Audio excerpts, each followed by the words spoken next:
Merry Christmas Eve and welcome into the Hard Count. It is Tuesday, December 24th, 2024, last one on the face of the planet. Let's make some predictions today, huh? You got the rose, you got the Fiesta, you got the peach, you got the sugar. It should be a phenomenal slate of playoff games. Now, last weekend, it was a nice slate of games. The matchups were great. The games themselves, from an entertainment perspective, wasn't all that maybe you had hoped it would be.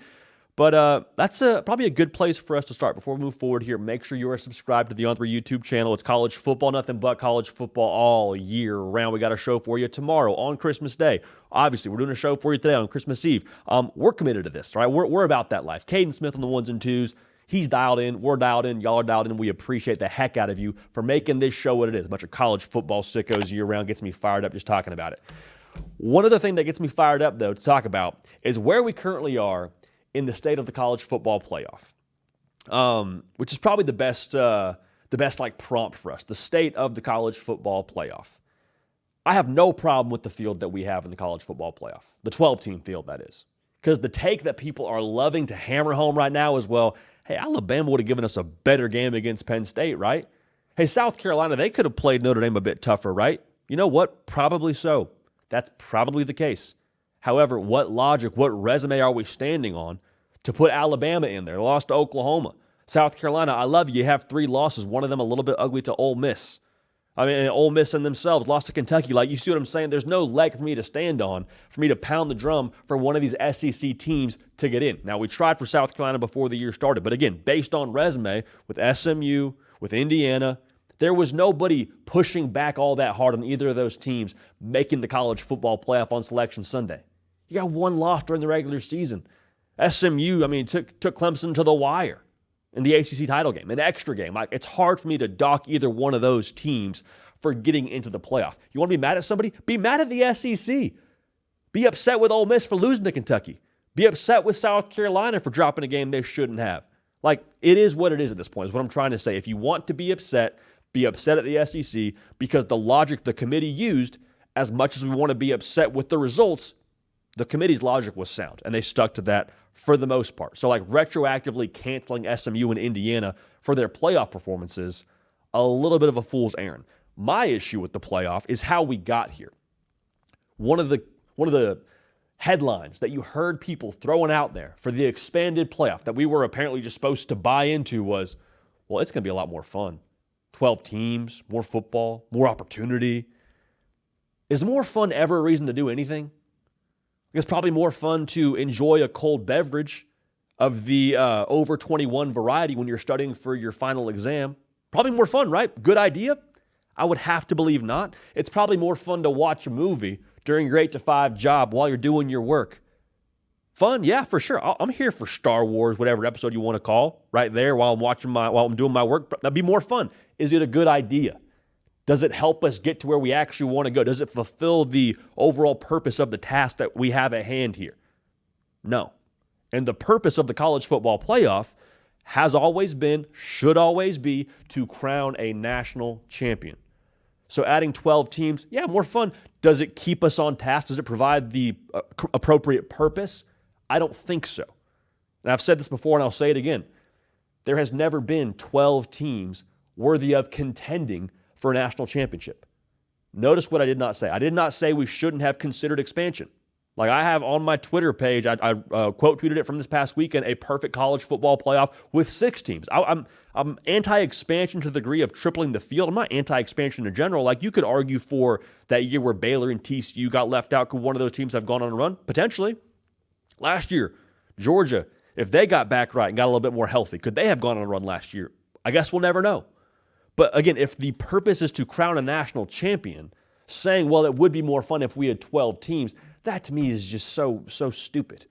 It's so stupid. And I think we're seeing that play out in effect here in what these first-round games were. And I'm not telling you that the results in themselves mean that we'll never have an upset, or we'll never have a team that draws the 12 seed and they find a way to catch fire and go on and run the college football playoff. I'm not saying that will never happen, but I am saying, given the apparatus of what we have right now, and given what we value in college football, as college football diehards, the regular season, were we sure tripling the field was the best move to getting a national champion here going forward?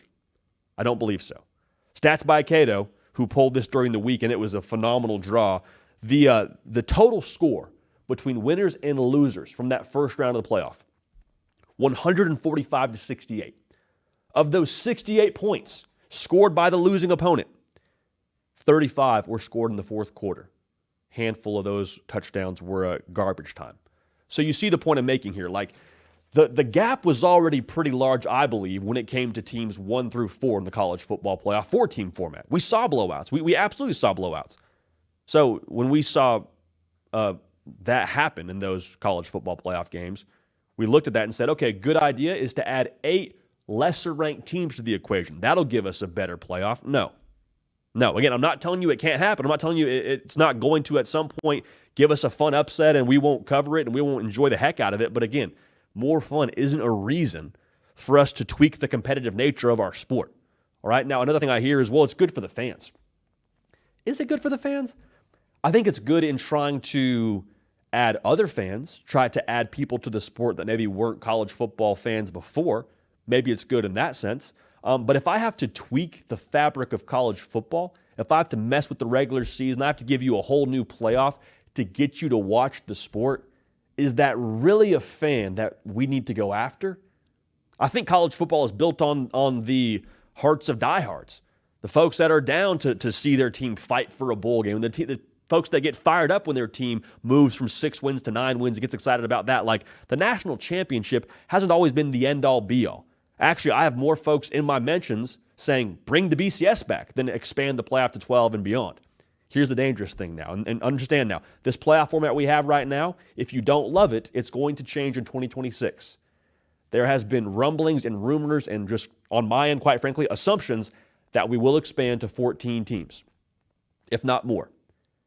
I hope and I pray that what we're seeing in this first round is pointed to in those meetings when they talk about expanding and say, are we sure we want to do more of this?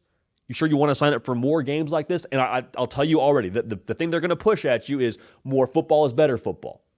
More games is better for all of us. You don't want to watch more football games? You're not a football guy? Don't listen to that.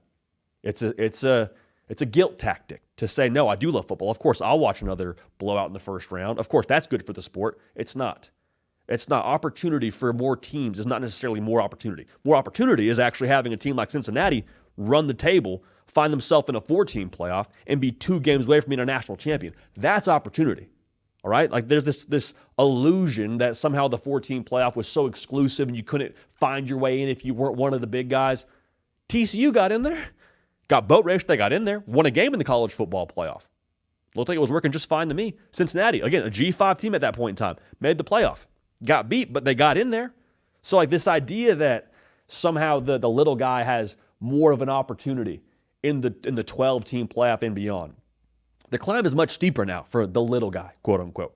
You got to go win likely 4 games. In some cases for Boise State this year, it'll be 3 games to win the national championship. That's more than 2 games, just so we're all keeping track at home with the numbers. So it is a bit concerning. I do think that where we are right now is not the best method for us deciding a national champion. Now, hear me clearly. We're early on into this thing. We're going to hold this opinion somewhat loosely. Understand, though, this isn't something that we've just had a revelation about because of that first round of the college football playoff. We said this when it was the 4-team model. We talked about expansion. We said this before the season. We've been beating this drum for a while. So I just want us to arrive at this point again together. Now that we're having something tangible on the field to point to, more is not always better. More is not always more. All right? So with that being said, we will still enjoy all of it. There will be upsets in the future. I promise you it's going to happen. That is not evidence of the playoff working. It's not. All right? But regardless, we'll enjoy all of it. More college football, not necessarily better college football, but we will enjoy it. We'll benefit from it, and it'll be a blast. But it's something being a blast is not exactly a reason for us to do something. Again, glad to have you all a part of this. Make sure you've subscribed if you haven't already. Fun Christmas episode for us tomorrow. Speaking of fun, myself and Caden Smith drafting playoff units. Take a quarterback, a line of scrimmage, a defense, play callers, weapons. It's a good time, man. So make sure you tune in for that. Obviously on Christmas Day, a lot going on for y'all, but make sure you're dialed in there. You don't want to miss it. A lot of good conversation there with myself and Cato. Hey, this show brought to you by our friends over at Prize Picks. Daily fantasy, made easy, easy to use, easy to withdraw what you win when you use code HARDCOUNT now. If you haven't yet paid for some Christmas presents, I'm just saying, you get $5 using that code at prizepicks.com. You get $50 in promo funds when you play a $5 lineup. We will swing a big bat here in the playoffs. So if you want to fade us, be our guest. You want to follow, also be our guest. But code HARDCOUNT, a great way to be dialed in, get you some promo funds to get rolling with. And I'll just say this too. Whenever you use code HARDCOUNT, the folks at PrizePicks, they see it. It helps us, helps you, helps us get more juice with them. So I'll just say use code HARDCOUNT if for no other reason to support the show. Thank you in advance for that. It's going to be a good one in New Orleans, man. The Sugar Bowl, Notre Dame, Georgia. Georgia favored by 2.5 points, up from 1.5 that it opened at. 8:45 Eastern in the Superdome. There's a lot at stake here. Obviously with it being playoff football, but just optically.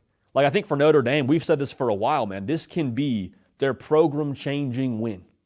It can be. It can totally rebrand Notre Dame. That first-round playoff win was super nice. Nice feather in the cap. But you go beat the standard in college football 2 of the last 3 years. You go take down that G logo. People look at you differently. People, as in fans, yeah, of course, the college football public, sure, that's nice. Recruits look at you differently. Being able to walk into a living room anywhere in the Southeast and say, okay, you're considering us and some SEC teams. Well, we just beat the SEC champ in the college football playoff. Maybe Notre Dame would be a good fit for you because we don't plan on stopping. If they get that done with Marcus Freeman and how he recruits, the issue over the course of the last few cycles has been getting some of those commitments to stick. I think a win like this would be some glue, to say the least. Now, for Georgia, man, Kirby Smart this year, I think you could make a very good case. Good's the wrong word. Strong case, clear case, whatever you want to put to it. This is Kirby Smart's best coaching job so far of his career. It has been. Now, it's only going to get more difficult because Gunnar Stockton is going to be your quarterback in this football game because Carson Beck will not be available.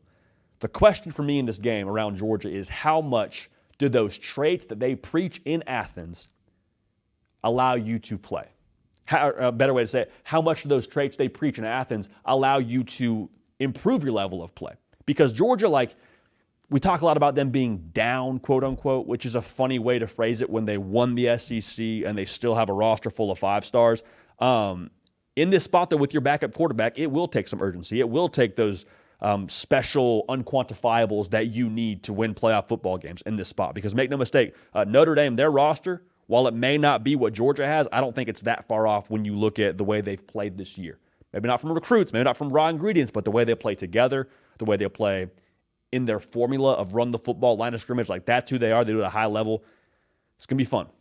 There's a reason why that line's at 2.5. So for me, with this breakdown of this game, my question starts with the Georgia trench monsters on the defensive side. Because when you look at Georgia's toughest test this year, when it comes to roster talents they've played, it's Texas, right? And they're 2-0 against Texas. Now, they've lost to Ole Miss, they've lost to Bama, but Texas, with them being in the college football playoff, it's not a stretch to say they're the best team that they have played, all right? So, why did Georgia win those football games? Because of the trenches. Because between those 2 games, they had 13 sacks. And to be honest, y'all, with the way Georgia played in those games, they probably shouldn't have won. Carson Beck throwing 3 picks, it's not winning football. Your starting quarterback going down when you're actually down in the game itself on the scoreboard, probably shouldn't have won that football game when your backup quarterback comes in. So what took over? The trenches. That was the ace up the sleeve for Georgia and why they beat Texas twice, and I think it could be why they beat Notre Dame in this football game. Is that the case? Wait for our prediction. But for Notre Dame, man, they want to run the football. They want to run the football. They want to punch you in the face, and they want to have a little pop outside of punching you in the face on the perimeter. More on that in a second. But they are a 55% run the football team. If you're Georgia, how much of this game are you able to put on Riley Leonard as a thrower of the football? Now, notice what I did not say. I did not say Riley Leonard can't still make you pay downfield. What I'm saying is Notre Dame has not asked that of him. And also, it's worth noting, they have not had to ask that of him. Riley Leonard, famously, for us on this show, has not thrown over 250 yards in a football game just yet. Does Georgia force him to try and surpass that number because they're stonewalling a Jeremiah Love and a Price and all those things? I do think that it's worth noting now, Mike Denbrock, the OC for Notre Dame, is a massive, massive X factor in this whole thing. Mike Denbrock, if that name sounds familiar, it's because he was the OC last year for LSU and turned Jaden Daniels into a Heisman Trophy winner. Now, it's also worth noting they had 2 first-round draft picks at receiver, neither here nor there. What I'm curious about in this spot for Mike Denbrock, up front, Georgia probably has the advantage on the defensive side. Like, that's not disrespecting Notre Dame. I just think that's the way that we approach this thing. So whenever there's traffic on the highway, what do you have to do? Take the back roads. Find the exit, nav a little bit differently, try to circumnavigate that logjam and find a way to get to where you want to go. I think that's the same kind of approach Mike Denbrock has to have here. Is there a way to get this Georgia defense off balance to where we're not just running into the teeth of this thing and we're not just allowing ourselves to end up in 3rd and 8+ to where Mykel Williams, Jalen Walker pin their ears back and go hunting? That's not a recipe for success. Now, I mentioned the pop for Notre Dame on the perimeter. That's a big part of finding these back roads. I'm talking easy access throws to a guy like Jaden Greathouse. I'm talking the bubble screens to Jordan Faison. I'm talking about get the ball to Jeremiah Love in space with some misdirection. Like those 3 individuals, Jordan Faison, Jeremiah Love the running back, and Jaden Greathouse the wide receiver, all have to play a massive part. You saw Jordan Faison have a great day against Indiana. Jaden Greathouse averaging 13 yards of reception. Jeremiah Love, you can make a case for him being the best overall skill player in this whole college football playoff. I get Cam Scadaboo and Ashton Genty exist, but in terms of versatility, Jeremiah Love might be up there. You hope he's getting back healthy from a physical perspective and from like an illness perspective. But if he can go, this is going to be a little bit intriguing because he's the one that changes the whole pace with how Notre Dame can play offensively. Now, I mentioned like the pop from the weapons. This isn't the Georgia secondary we've come to expect in Athens. Like they've been gettable. All right, I'm not saying they're a weak spot of this defense, but they are gettable. Quinn Ewers and that Texas operation went for over 300 yards. Still lost the game, but had a few shots downfield that paid dividends. You saw Mississippi State go for over 300 yards. Like there is some plays to be had if you can dial it up the proper way, isolate your matchups, and get your guys one-on-one and hit the shot if you're Riley Leonard. That's a very big part of this game. In addition to all that, one more thing I'll say when it comes to the back roads, I think Riley Leonard and his legs have got to play a factor. Whether you're dialing up quarterback design run game and getting that second level of the defense flowing one way or the other with the read option, or it's just, hey, play breaks down, Riley Leonard, it's not perfect, go get us 6 yards. That could be how you live. That could be how you advance the ball. Now, for Georgia, their quarterback position is going to be a major talking point until this game is played, and as this game is played, Gunnar Stockton is going to get the keys for Georgia at quarterback. All right, this is the biggest spot of his entire career. Pretty simple to say. The Gunnar Stockton experience, I fully expect to be a pretty vanilla approach from Georgia offensively, but you also got to have some sprinkles in there. Shout out Andy Koltanecki. Mike Bobo has got to find a way to both be north and south in the run game, but also not be one-dimensional. And I also want to say this. We said it in our preview, but I'll say it again. Like Gunnar Stockton is not some Rudy of a quarterback. No disrespect to Notre Dame or that whole movie in itself. Great film. But with Gunnar Stockton now, I think there's like this, almost this notion, and it's kind of an undercurrent of a conversation around him, that he's not Carson Beck and can he throw the football? Like, we'll see. But he was also a top 10 recruit at the position. It wasn't like Gunnar Stockton was just Stetson Bennetting his way around JUCO and bouncing back and being told he can't play and he's got to find a way to get on the team. Like this dude can spin it a little bit. All right. So with that being said, what we expect offensively from Georgia, like I just mentioned, I think it is Trevor Etienne. I think it's Nate Frazier. I think it is downhill run the ball, which quite frankly, if you're a Georgia fan, isn't that kind of like who you want to be at your very core? Like if you were to give a Georgia fan truth serum and ask them what style of play they want to have, it would be punch you in the face. Similar to Notre Dame. I think it's the SEC vintage brand of ball where we run the ball, we move you against your will, and then we play good defense. And if you do that, you're going to win the football game. All right? Gunnar Stockton, similar to Riley Leonard, I think also has to kind of be an off pitch with his legs. But this is not going to be some easy test where, Georgia is playing like the Notre Dames of old. Like this is not the same old Fighting Irish. This Notre Dame defense, I don't want to spoil our draft for tomorrow. Very quietly awesome. Very, very quietly awesome. Now, have they played the same caliber of talent that Georgia does week in and week out? Not necessarily. But Notre Dame is number 3 in America when it comes to yards per pass allowed. They are top 5 in America when it comes to takeaways a game. They are top 20 in America when it comes to points allowed per game. Like this is a good unit. Okay, so if Georgia's not on their P's and Q's, things could get a little bit hairy. I think the tight ends for Georgia in this game have got to play a factor, especially in play action in the run game. Expect a lot of double tight sets from Mike Bobo and the boys. It's going to be Lawson Lucky. It's going to be Oscar Delp. And like I said, it's going to be downhill.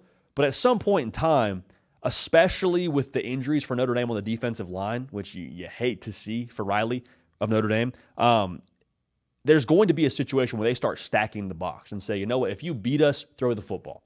If you beat us, go over the top. I think the seams of this defense is going to be what Mike Bobo tries to attack because of what I just said.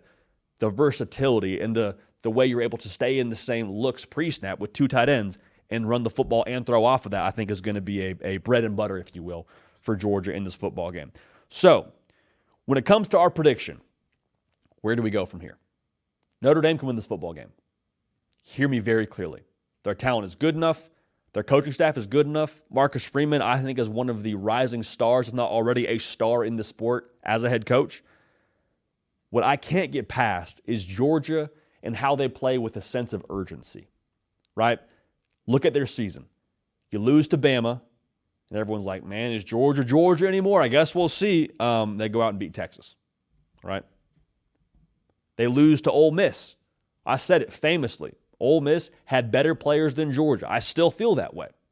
Georgia turns around, beat Tennessee.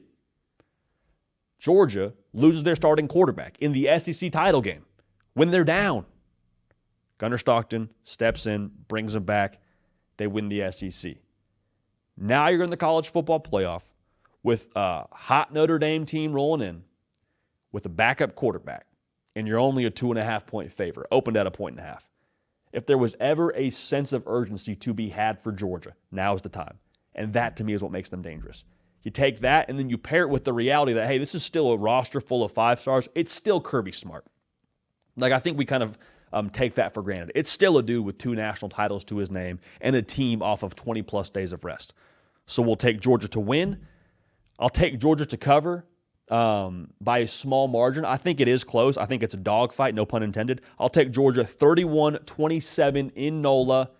Be a phenomenal game. But when that happens, look at Kirby Smart with a backup quarterback against that defense. You say, all right now, this Kirby Smart legacy tour we're on right now is only getting more juice. And at that point in time, too, remember, you buy yourself more time to get Gunnar Stockton more comfortable, build more things around him as an offense.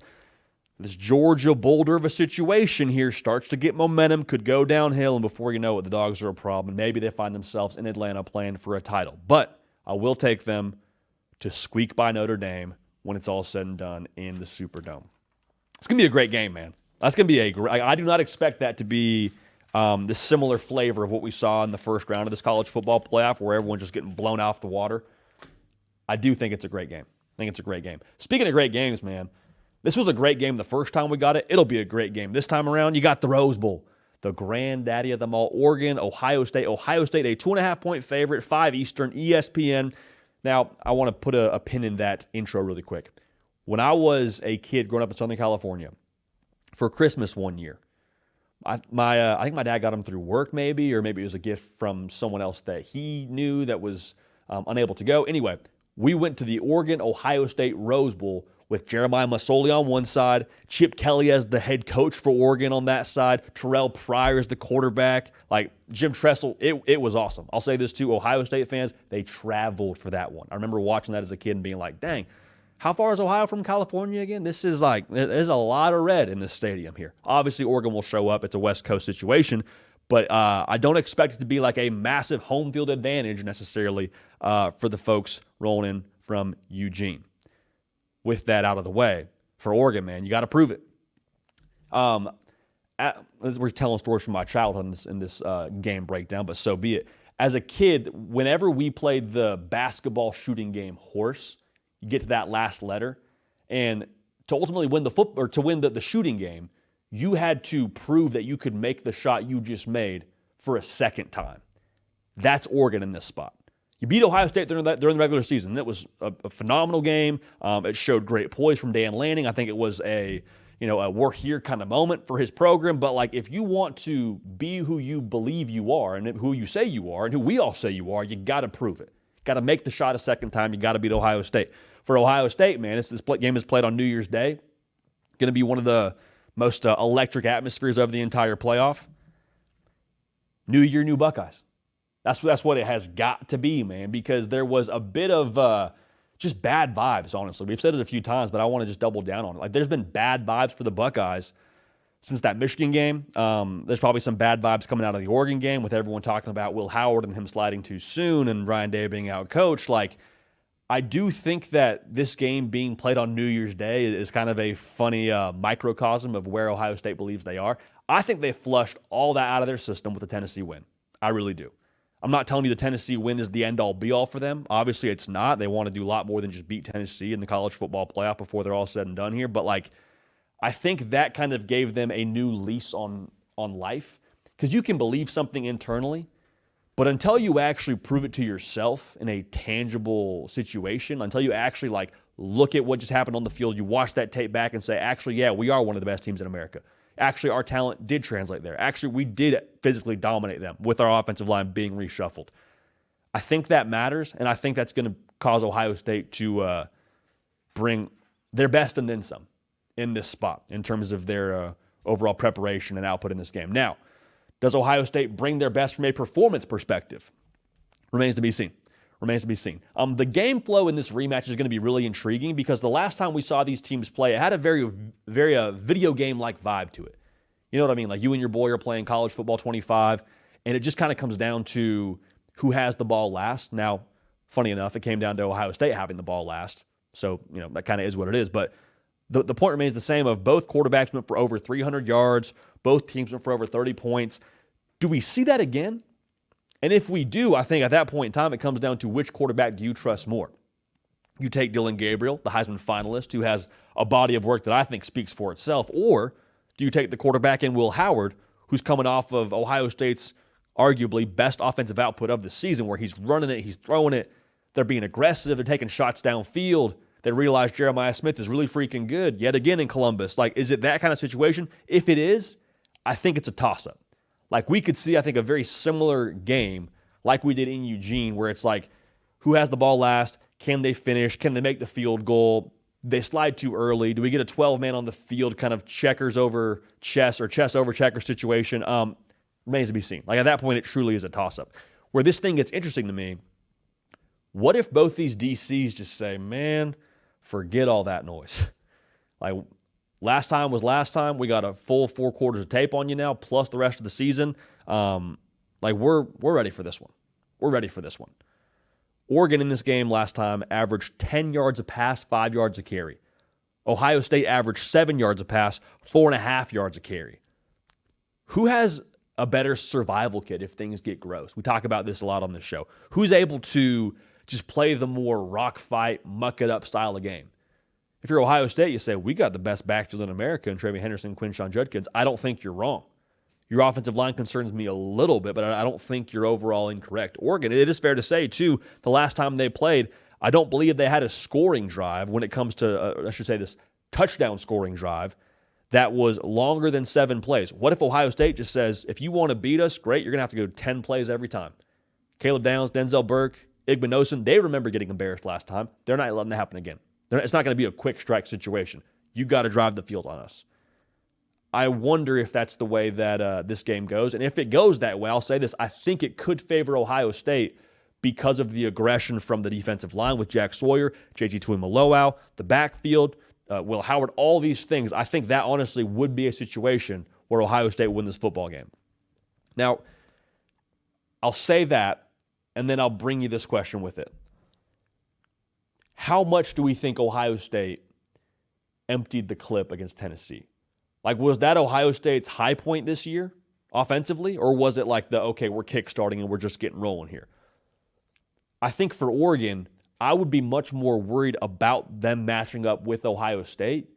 If Ohio State had kind of limped through that game against Tennessee, maybe they win by a field goal, at that point in time, I'm like, hey, I don't know if Oregon's taking them all the way as serious as they should, which sounds funny when Dan Lanning's the head coach, but like you feel the weight of perfection, I think, a little bit. And I think you also look in the mirror and say, we beat this team last time. And they just limped through a Tennessee team. Like, okay, bring it on. I think Ohio State body bagging Tennessee the way they did puts Oregon on high alert. And I think for Oregon, quite frankly, they thrive on being on high alert, if that makes sense. Like when they're in fight or flight, they're at their best. The concern, if you're an Oregon fan, would be that that wasn't your approach in this football game. You say, Jody, but it's a playoff, and Oregon not squeaked by, but they beat Penn State probably not by the margin they would have liked to beat Penn State by. That's all true, but again, I really think that the whole you got to beat a team twice is difficult. I think that's a fair thing to say, but I also think that for Oregon, their coordinators can be ready. I think Will Stein will have it dialed in, and I think at the end of the day, man, Oregon is just so poised. They're so poised. I think Oregon, at the end of the day, makes the play to win. I think it's close. I think the Oregon offense puts together a nice little drive at the end of the game.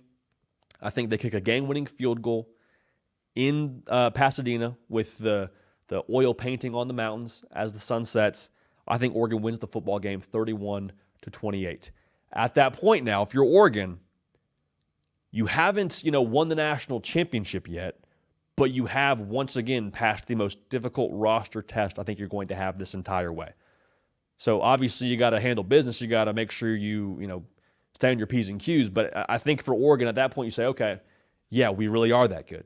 Yeah, there was nothing fluky about the first time we beat these guys. Yeah, we actually are one of those teams now that you're going to have to see here the rest of the way. They already feel that way, but to do it for a second time, the confidence for Oregon would be through the roof. And the Ryan Day conversation, we'll get some juice to it in terms of like what happens next for him.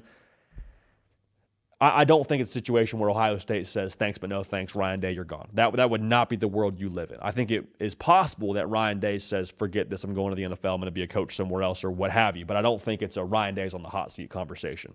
Just wanted to touch on that because I know there will be some Ohio State discussion if they lose this game around Ryan Day and his job, but I don't think he's nearly in the hot water he would have been had they lost to a Tennessee. But again, we'll take Oregon to win. By them being the underdog, we'll take them to cover. And does it have something to do with the sweet Kobe cleats they're wearing in this game? Maybe. I'll leave it at that. All right. So before we move on here, we got to get to the Peach Bowl and we got to get to the Fiesta Bowl. But I was checking the time here on the show, and as it turns out, Daylight Savings Central. Yep, it is. It's Axia Time. All right, one of the sponsors of the show. Glad to have them on board. I have an Axia Time watch. They are absolutely phenomenal. And they're college football people, man. Axia Time, one of the best kept secrets in college football, an incredible combination of quality, a product that has got phenomenal designs, and no one is doing what they're doing in the college space, especially in the college football space now. If you go to axiatime.com, you can find a limited edition timepiece for each of the 12 teams in the college football playoff. So, commemorate this season in style with a watch that tells so much more than time. Check them out at axiatime.com. That's AXIAtime.com. They do phenomenal work over there, man. Just even outside of the ad read. I've said it a couple times. I own one of their watches, and it is, again, one of the nicest things that I own. So we appreciate Axia Time bringing you the hard count today. They do great work, a bunch of program men and women over there running that show. So speaking of shows, the Peach Bowl is going to be a show. Texas, Arizona State, the Longhorns favored by 13.5. 13.5, that's a large point spread. Do we have enough bread to cover that spread? We'll see. 1 Eastern, ESPN, Mercedes-Benz Stadium in Atlanta, home of Caden Smith here on the hard count. Can Arizona State put that billboard up? And we've said it a few times, but like Kenny Dillingham, man, like this year in itself was already a success. It's house money, baby. A house money gambler is a dangerous, dangerous thing to run into in the college football playoff, especially when you're Texas and you have the expectations that you do. But if Arizona State gets a win here, man, Kenny Dillingham, I think will have a lot of wire. And he'll use that wire to put a nice little fence around the entire state of Arizona. Right now, if you look at the talent that's come out of Arizona, that's left Arizona rather, some ball players, man. Bijan Robinson, Taylor Lewan, we talk about this a lot. Christian Kirk, who's had a tremendous NFL career and did a lot of damage at Texas A&M. Spencer Rattler. Like, there's been some dudes that have played at a high level that have left the state of Arizona. Imagine if they just all stayed. Deuce Robinson, another guy, 5-star cat. Imagine if they all just stayed. There's high-level high school football being played out there. If you can keep them all home, this won't be the last time we see Arizona State in the college football playoff. Mark my words. For Texas, it's a business trip. It is. Like, Texas is no longer happy to be here. And they never really have been happy to be here because of what that fan base demands. But because of how dark things were when Steve Sarkisian got there was a little bit of this feeling of like, okay, just help us get back to being as competitive as we want to be. Help us get back to being in that conference title discussion. Help us get back to winning Big 12 titles. Spoiler alert, they did win the Big 12 before they left for the SEC.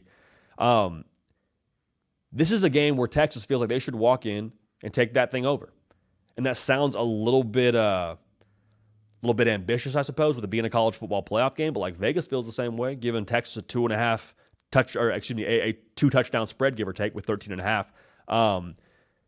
With it being the spread that it is, it's more interesting, I think, to discuss how Arizona State could find a way to win this game. And for them, it's all about getting out the gates hot, man. Because Texas, you saw them fade a little bit down the stretch against Clemson. You would have liked to see them throttle through at the end and kind of keep that lead. You don't apologize for getting a win. But if I'm Arizona State, I'm like, let's put the pressure on Texas today, Junior. All right? Now, I think how you do that is by maximizing Cam Skattebo. Okay? So I'm talking about Cam Skattebo, but I also want to talk about Sam Leavitt. Sam Leavitt, to me, is the key to this football game. Because if Sam Leavitt can start hot down the field and create a situation for this Texas defense where they say, okay, we can't just stack the box against Skattebo the way that we want to. Obviously, you give Skattebo his carries early, like I just mentioned. He's got to be a part of starting hot, but maybe you give Skattebo a couple carries. He can carry the load for you on that first set of downs, get a first down, play action, we're deep, and we're up 7-0, and it's like, holy smokes. The Fighting Kenny Dillinghams came to play today, baby. Bring your hard hat and a lunch pail. If you can do that and you change the picture for what they can do against the run with Texas, Arizona State, they want to run the football. Like Cam Skattebo in that offense, they are 60% run. Texas is allowing 3.1 yards a carry. Something's got to give there. Something has got to give there. I don't think you want to be in a situation where, one, you're playing catch-up and have to throw the football, or two, you're in a situation where you just can't run the football, period. Like both those situations obviously do not favor Arizona State. So starting hot, ideally with some vertical presence in the pass game. Xavier Guillory, need you, brother, with no Jordan Tyson for Arizona State. That, to me, will be a massive differentiating factor with how this whole thing goes with the complexion of the football game. Defensively for Arizona State, it's bizarre to say this, but like I think you want to make Quinn Ewers beat you. I really do. And we saw this last week, like Quinn Ewers' pretty pedestrian day at the office. Not a bad day. He has an interception in the box score, but like everyone who watched that game knows that pick was not on Quinn Ewers. But like right around 200-ish yards, solid completion percentage. Texas has been a juggernaut in the SEC this year because of how they've run the football. Same deal against Clemson. Went for right around 300 yards. Now, we'll see where the Texas offensive line is, see where that running back room is. I don't expect us to get news about that whole situation before this game. If we do, we do. But I think if you're Arizona State, you want to bow up in the trenches and say, all right, if we get beat, it's because Ann Arbor, Quinn Ewers showed up. It's because Quinn Ewers and Tuscaloosa showed up. And honestly, I think that's a gamble you take here. I don't think it's necessarily a winning formula in every single sense, but like Arizona State, they'll dial it up a little bit. They'll bow up in the trenches a little bit. If they can put the game on Quinn Ewers and have it be a situation where they trust their secondary, like, okay, we'll live that way. As long as we don't get gashed for 200 yards on the ground by Jaden Blue or whoever, we can live that way. We can live that way. Now, Texas, they're favored in this game, and there's a reason why. They have several variables that, outside of the personnel, I think is a massive differentiating factor here. Do they show up in this game? We'll see. But like the maturity for Texas and the traits that they have, I've said this before, to me they correlate with what a national championship team is. I'm not telling you they win the national championship this year. I'm telling you that if they were to do it, it wouldn't be because the culture isn't at a temperature to where they couldn't get it done. Like we've seen them handle adversity many times, whether it be the adversity of a loss, the adversity of losing a Quinn Ewers, whether it be this year or last year. Like they have this certain quality to them where they don't flinch. And I keep going back to the Clemson game, but I'm going to do it one more time. Like, you lose your leader up front in Jake Majors in that football game, still run for right around 300 yards. You lose your running back, your bell cow in that football game, in Trey Wisner. Jaden Blue rips off a 77-yarder. That's not everything, but it is a non-negotiable to winning at the highest level in the college football playoff. So that, plus the fact that they've been in a situation like this before, last year against Washington, where they made the college football playoff and fell short, I think that matters. I don't think you'll see Texas walk into this spot and have an accelerated heart rate or any big pupil syndrome. Like, they'll be ready to go. It'll be business as usual. It'll be let's go to work. And I think that's a massive, massive feather in their cap when it comes to this spot against Arizona State, who made the college football playoff by winning the Big 12, but like, they were picked to finish last in the Big 12 this year, I believe. Like, there is a little bit of a, okay, can we handle this stage, question mark, for me at least, when we talk about Arizona State. I also think the heavy bar difference is massive here with Texas and Arizona State. And this is something you've heard us refer to on this show a lot if you've watched us for any length of time. The heavy bar for us is essentially the resistance you have when it comes to competition you've played during the year. Now, this is not SEC bias, even if you want to spin it that way. Georgia is a better football team than any team Arizona State's had to play this year. Not a hot take, not projection, not bias, just the truth. Georgia won the SEC. Georgia beat Texas twice. I think Texas actually is better for having lost to Georgia twice. Sounds crazy, but I think it's true. How much does that come into effect here for Arizona State? It's not saying Arizona State can't hang with Texas, but it is saying it will take something new from an effort perspective, from an output perspective from Arizona State to be able to beat Texas. I think that Steve Sarkisian's in his bag right now. And not that he was vanilla during the season, but I do think you hit playoff time and you start to dig a little bit deeper into that bag of tricks. You start to pull out a few things, some variations off of counters, off of plays you showed during the year. Like Steve Sarkisian, I promise you he will have a game plan dialed up. So that, paired with the trenches from Texas, one of the top run defenses in America, paired with one of the top secondaries statistically in America, with Jahdae Barron being the best DB in America per the Jim Thorpe Award, it's very tough for me here with the spread, after what we just saw in that first round of the playoff with these massive spreads, to not take the team with what I believe is the better coordinators, the better personnel, the more experience. Like, there's a path for Arizona State, but it's too narrow for me to feel good about picking them. So I will take Texas to win. Also, I'm going to take Texas to cover. I'm going to use that first round as something to teach us a little bit about these games. And I think that Arizona State and Kenny Dillingham has a massive future out there in Tempe. I think they're a sleeping giant that is just now waking up. But Texas has been awake for a while, and I will take them to win the football game and to cover that spread. No disrespect to our friends out in Tempe. All right, I am first team all fan club when it comes to Kenny Dillingham and what he's doing out there. I'd love to get out to Tempe too if we can do that in the spring. Like, that would be one. Just Tempe in the spring is probably dope. I'll say that right now in terms of the weather.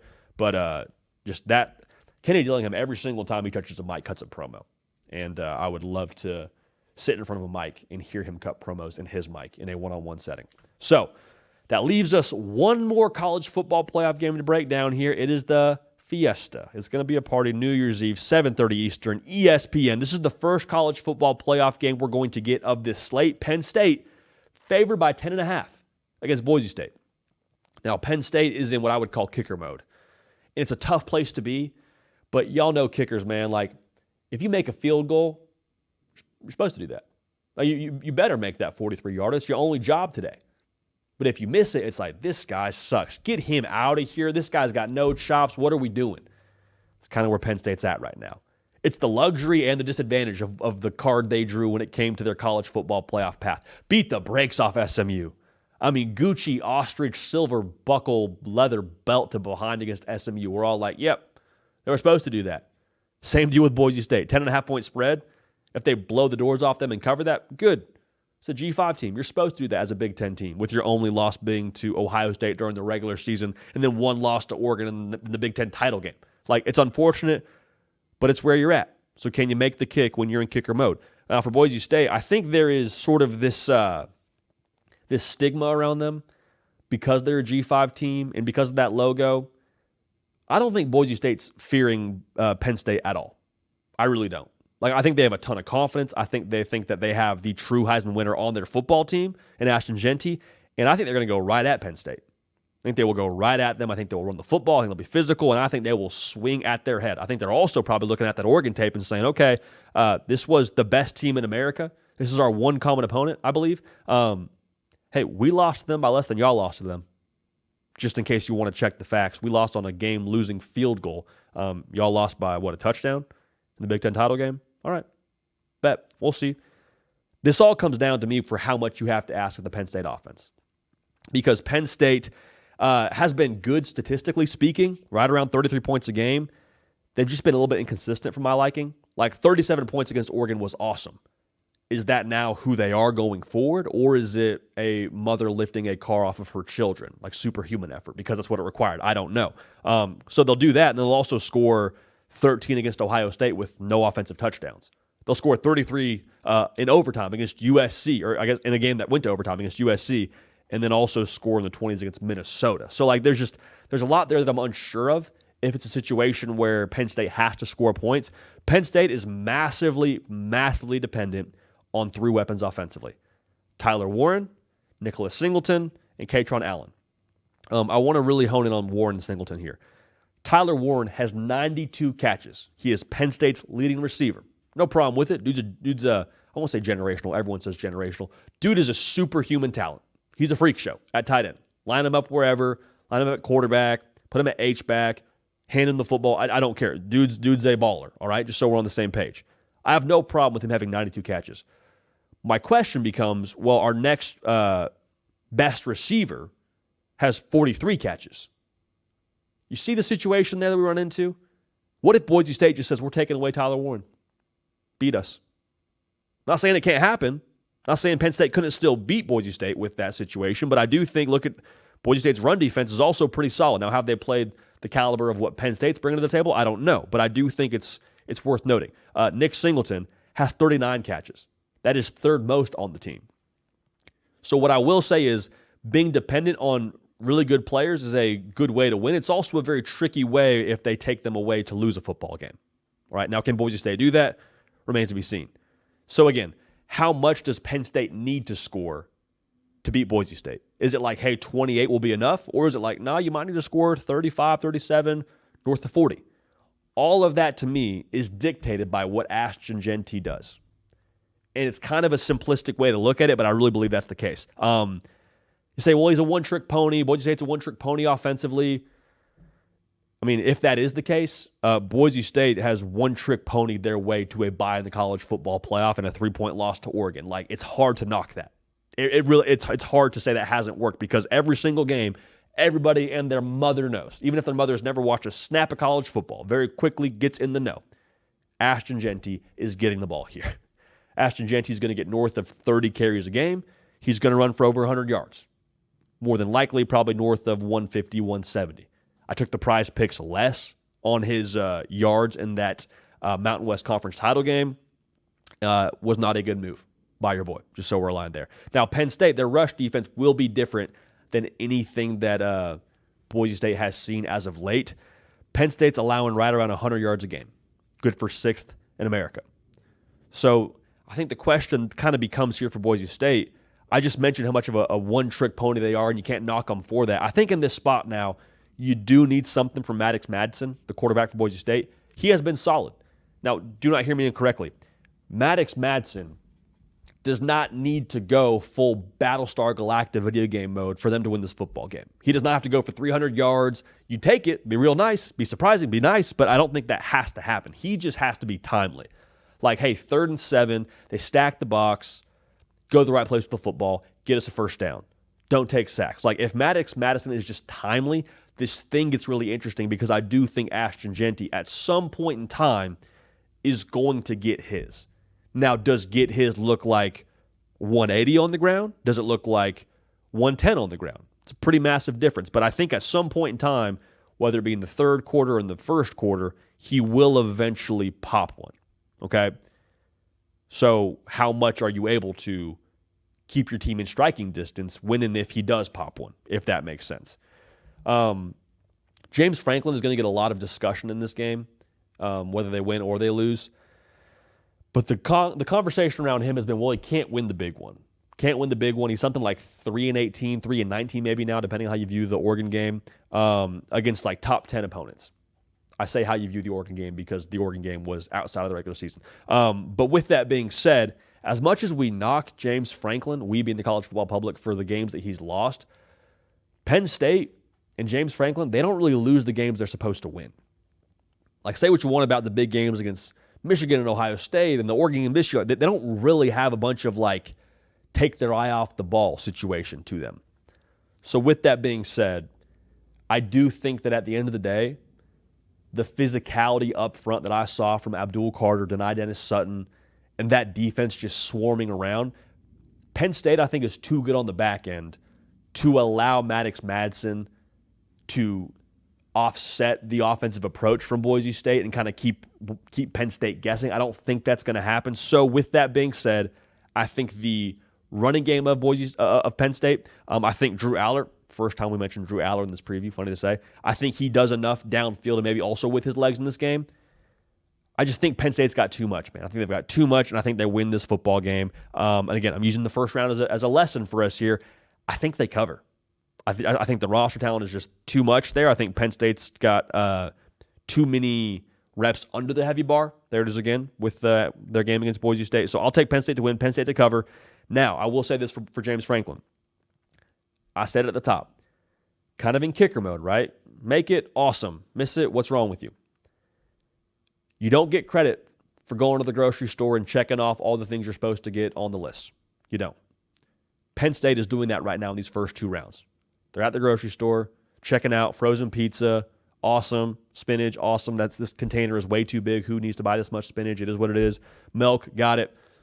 You get credit now for making the meal. So Penn State, whoever they see in that next round, that's where you can get some credit for making the meal. 2 playoff wins is nice on a resume. Beating Boise State, I'm not telling you it won't be a dogfight of sorts at times with Ashton Jeanty running the football, but I do think that at the end of the day, they'll win this game, and then they set themselves up for a chance to really make a statement the following week with whoever they draw post-Fiesta Bowl. So, again, Penn State to win and Penn State to cover. Feels very chalky. Very, very chalky. But again, if you watched our bracket prediction show, we think there's a whole lot of chalk being broken out right now in the college football world. And another reason why we think 12 teams is far too many, but we've already been on our soapbox there, so we won't go back to it. Hey, we appreciate y'all making time, man, to consume some college football.